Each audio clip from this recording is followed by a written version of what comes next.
Hello friends, Heidi here from Rain Country. God is good all the time. And today I'm going to be showing you how to make your own emergency food ration bars, but these can also make a great snack. And the funny thing about, if you ever look up what's in emergency food ration bars, which is what I did, because I'm like, should I get some? Should I just find what's in them and make them?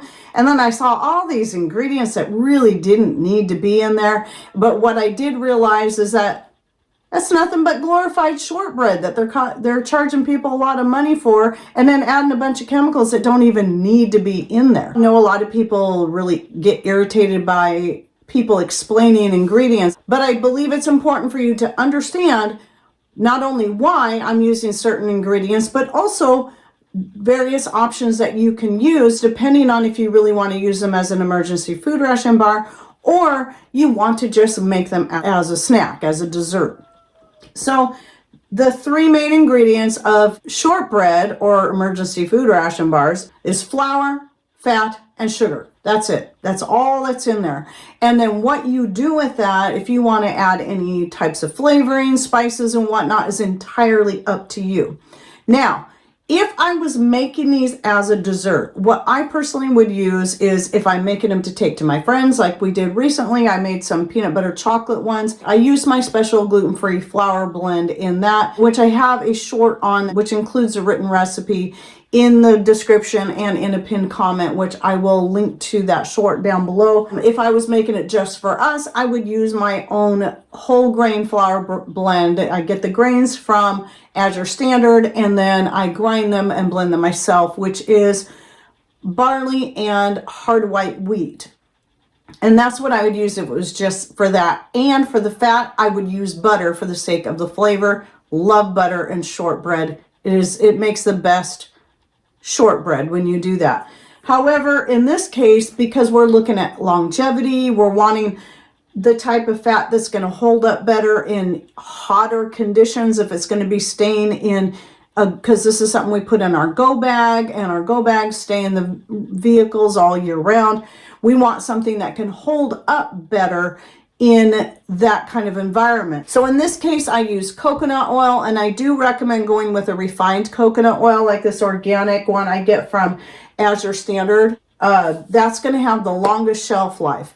Coconut oil already has a very long shelf life and is pretty heat stable, but virgin coconut oil isn't as heat stable as refined coconut oil, or expeller pressed as this one is. And you'll also find that a more refined coconut oil has a more solid consistency and will stay solid for a little longer than your virgin coconut oil. So I think in older videos I used the virgin coconut oil, but this is actually a better option to go with this, especially if you don't like the coconut flavor or aroma. And then for the flour, I use unbleached white flour. And the reason for that is because of the fat that's in your wheat, in your whole grains, is more likely to go rancid. So in this case, because of the situation, going with an unbleached organic white flour is going to be a better option. Again, if I was making these just as a snack to eat right away, I would use a whole grain flour instead. It'd make it a little bit healthier. And then for sugar, I do recommend a good organic brown sugar. Now I have a recipe I'll link to down below on making your own brown sugar and your own powdered sugar, and I'll explain where that comes into play in a bit. Now I did in this case, because I decided to just try some, because it had been years since I've ever even bought brown sugar, and I noticed Misfits Market had been carrying a brand of organic brown sugar and organic powdered sugar, and I'll say I still like mine better, my homemade stuff. But in this case, I did use this one right here, the Wholesome Organic Fair Trade Light Brown Sugar. But basically all brown sugar is, it's just your regular cane sugar that's had the molasses put back in it. It's kind of funny because we strip the molasses out to get a white or blonde cane sugar, but then we want brown sugar, we put the molasses back in. Even though you can make your own brown sugar to have it ready to use for adding to oatmeal or whatever, you can always just add the sugar and then add the molasses separately and then mix everything together as you're making the recipe. Yes, you can do that rather than having it pre-mixed. But having a jar like this pre-mixed is really nice. So let's get on to the ingredients. And also know I'll be typing this up and I'll be putting either a link or the full written recipe in the description box down below. So what you're going to start off with, you're going to start off with your fat. And you're going to want 1 cup. So if you're doing this with butter, you'd use 2 sticks of butter in this case. And so 1 cup of your fat, and you want it softened. So I do heat this a little bit and try to get it to where it's easier to blend. And then I'll pour it into my bowl, and then I add about 3/4 cup of the brown sugar to that. And then you want to mix that in really well. You don't want any lumps. So, heat it as much as you want. If you forget about it and it turns to pure liquid, your coconut oil, that's okay. It's going to cool down and set up anyway.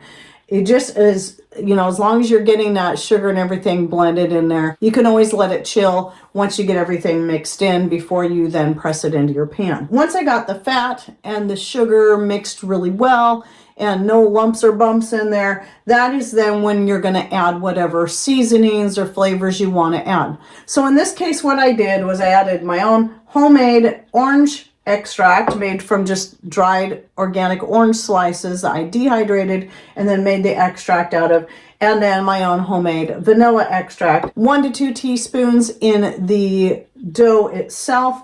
And then I added about a tablespoon. You can go less if you want. I like lots of flavor. We both do. So about a tablespoon of ginger powder. Again, this is organic. And definitely you want to go for organic if you're drying your citrus peels and then powdering them up. So about a tablespoon of this as well. And then I mix that in well. At that point, then I add in my 2 1/4 cups of the flour and then mix that in and just keep mixing it until it starts to pull together. And then you might want to use your hands at that point to really blend it in there. And then test the consistency by just taking a lump and squeezing it and then releasing. And if it holds together well, you've got your ratios good and it blended well. And then at that point, you're going to want to press it into a pan. There's really no need to oil or grease your pan, though I did, with my cast iron, I did go ahead and put just a little more coconut oil into the pan and let it melt just to make sure, and then I pressed it into the pan. Now, this is optional. You can do this. I went ahead and pre-cut the pieces before I stuck them in the oven just to make sure, and then cut them again as soon as it came out of the oven, following the lines I already had in place. You don't have to do the pre-cut. It's not really necessary, but it is a good idea to cut it once it comes out of the oven. That will make it much easier once it's fully cooled. You may still have to cut it again, but it's still going to cut a lot easier. I also take the spatula and go around the outsides. So the baking time is, your temperature is going to be 325 degrees, and I'll put that in Celsius here as well. And you're going to bake that for about 30 minutes, just watching it. When it gets nice and golden brown on top, then you'll know it's done.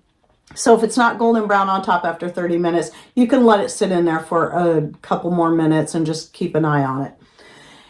And then at that point, again, pull it out. You can then again cut it again, following your lines and pulling it away from the pan, and then let it set. Let it set until it is fully cooled before you try to take them out of your pan.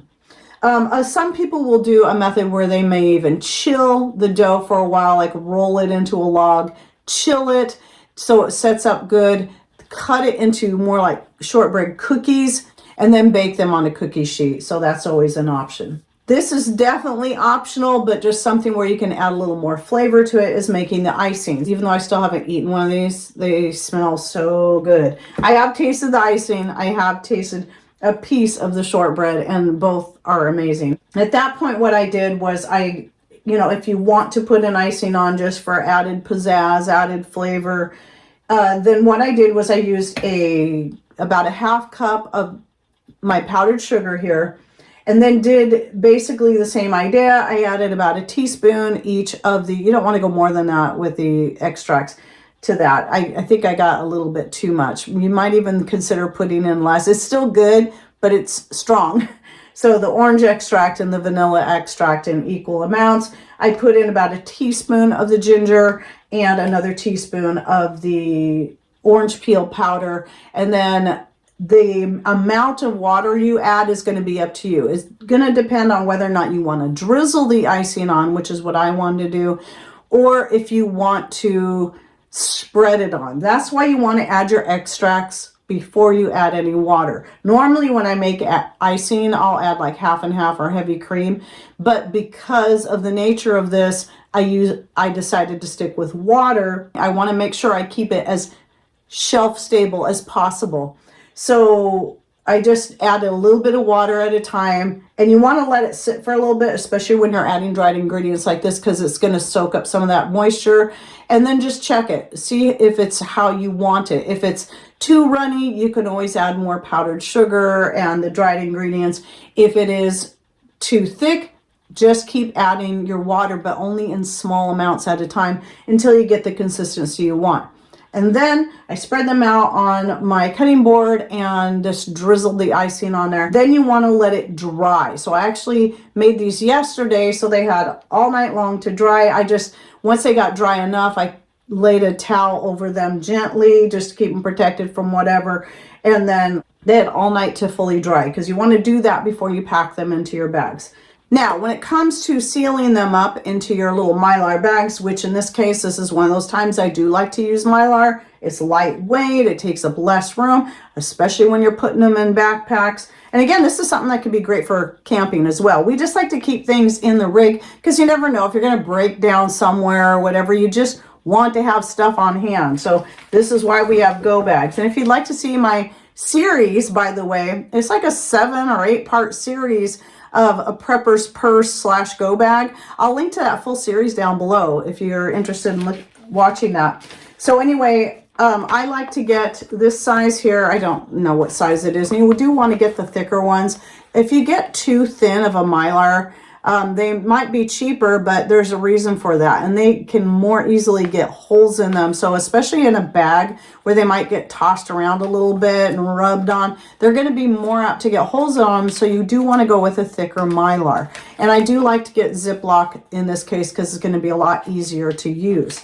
So there's various methods that you can use when it comes to sealing it up into your Mylar bags. You can add oxygen absorbers if you want, and then you don't even have to worry about trying to get all the air out. But I hate oxygen absorbers. I actually found when I was digging for these bags, I'm like, oh, I still have a bunch of these stupid oxygen absorbers that I never use, because even though they're all vacuum packed in there, I find them just to be utterly worthless. Most of the time when I go to use them, they don't work. And so I hate spending that extra money. So this method here is the one I prefer, the water method, which I'll show you here in a minute.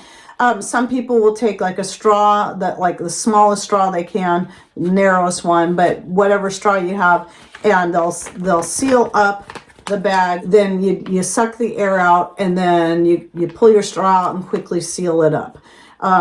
I've tried that method. I tend to have a harder time with that, but it's in some ways is a little safer than this one, where you can risk getting water in the bag if you're not careful. So what I do is I usually put 2 or more of these in each one of these bags. This has a lot of space. I'm gonna do 4. So I'm gonna do 1 for Patrick's bag and 1 for my bag. And I'll have 1 left because there's 9 of these. So I'll have 1 left that I can try out later. And so same thing here. You want to zip the bag up as far as you can, making sure you have at least 1 little opening there, and then go back over this several times to make sure it is definitely well sealed. Then you're going to, the bigger your container, the better. This is the biggest bowl that I had that was handy. I do have 1 more that's even bigger. So this is going to be a little more difficult. But basically what's happening is you're using the weight of the water to push the air out of the bag. And it can work quite well. You may have to use your hands to help push some of that air up too. I've done this using a bowl about this size before and it worked, but I think because I've got 4 in here instead of 2, it's making it a little bit more difficult to get it down in there. You just want to make sure you don't get the top of that bag under the water. And then once you get the water line up to where the zip is, you just finish zipping it, and then make sure you press it again all the way across before you pull the bag out. Now that still to me has quite a bit of air in it, but you know what I found is that even with some air still in there, I have never had problems with these going bad. So every so often I'll just, if we've never used them, I'll take the old ones out. Usually we just eat them. They're still good. And then I'll just put some fresh ones in. But like I said, I think because I'm putting 4 in here, I'm having a little bit harder time. If I had a deeper bucket, this would be easier because I could actually put it straight down in there and then zip that little bit up, and it's going to do a better job of pushing that air out than this bowl here. So I should have got my bigger bowl out. But anyway, just at least there's an idea right there. So anyway, there's some ideas. Again, this is something you can keep in your car, keep in your go bag.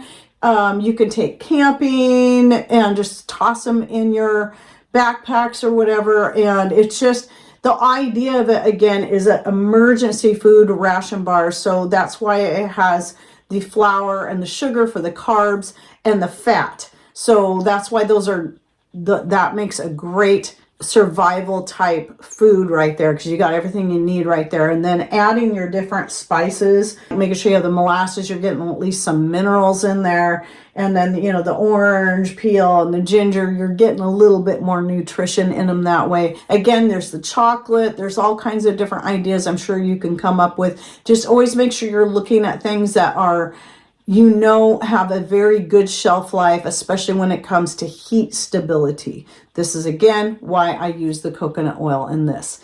So I hope you enjoyed this video and it gave you some ideas. And don't forget to check out the links and the recipe and all that I'll be putting in the description box down below by clicking on more or show more somewhere down here below the video screen, maybe just below a banner ad or whatever a Rumble or YouTube decides to put under there. Just scroll down below that. Look for those words, click on it, open the description box to find everything I'll be putting in there.